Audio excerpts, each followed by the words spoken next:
En esta sección vamos a continuar hablando sobre los orígenes de la seguridad social.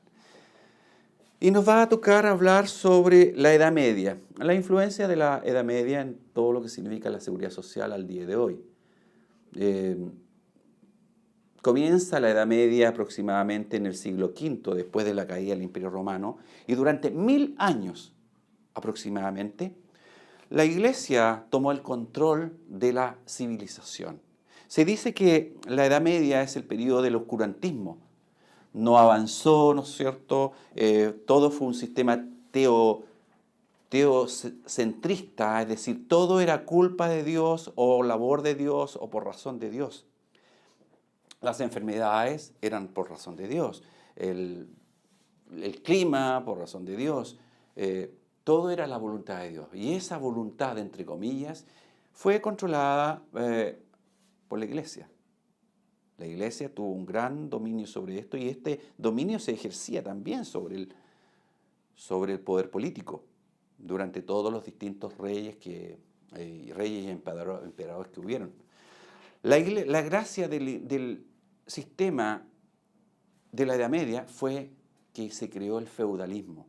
El feudalismo no es ni más ni menos que la entrega de terreno a campesinos para que trabajaran en la tierra y fuese entregada al rey.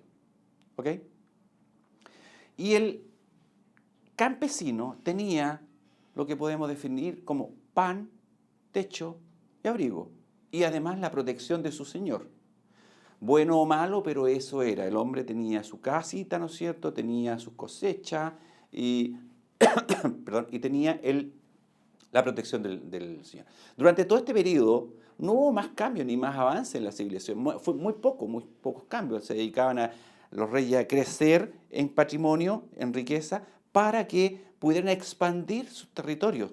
Entonces todo era guerras entre unos y otros para poder expandirse, ¿no es cierto? Y esto generar nuevos sistemas de mejoramiento de la tierra, de aprovechamiento de la tierra, ¿no es cierto? Es lo que llamamos sistema del feudalismo. El señor feudal entonces era el encargado de tener su propia gente.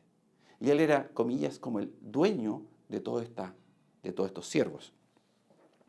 Durante 1000 años, la Iglesia Católica ejerció un poder casi absoluto sobre la civilización a través de los reyes, a través de los imperios, a través de los gobiernos.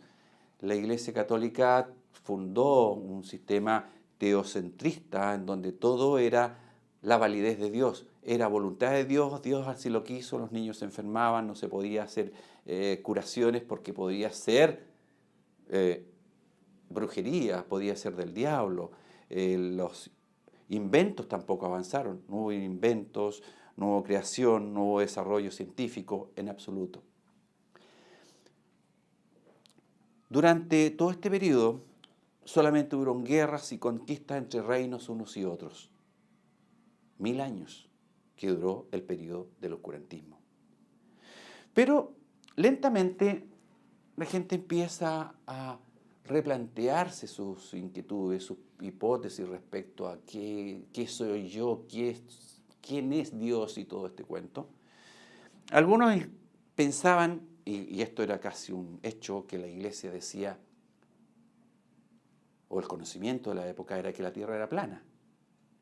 Al final del horizonte había un abismo en donde los monstruos aparecían y se comían a la gente.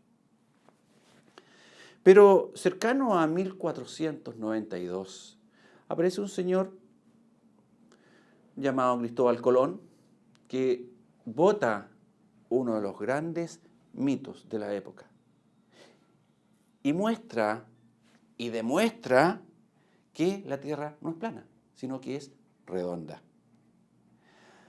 Hay una especie de crisis, de cisma, ¿no es cierto?, en la credibilidad de los dirigentes de la Iglesia en la época.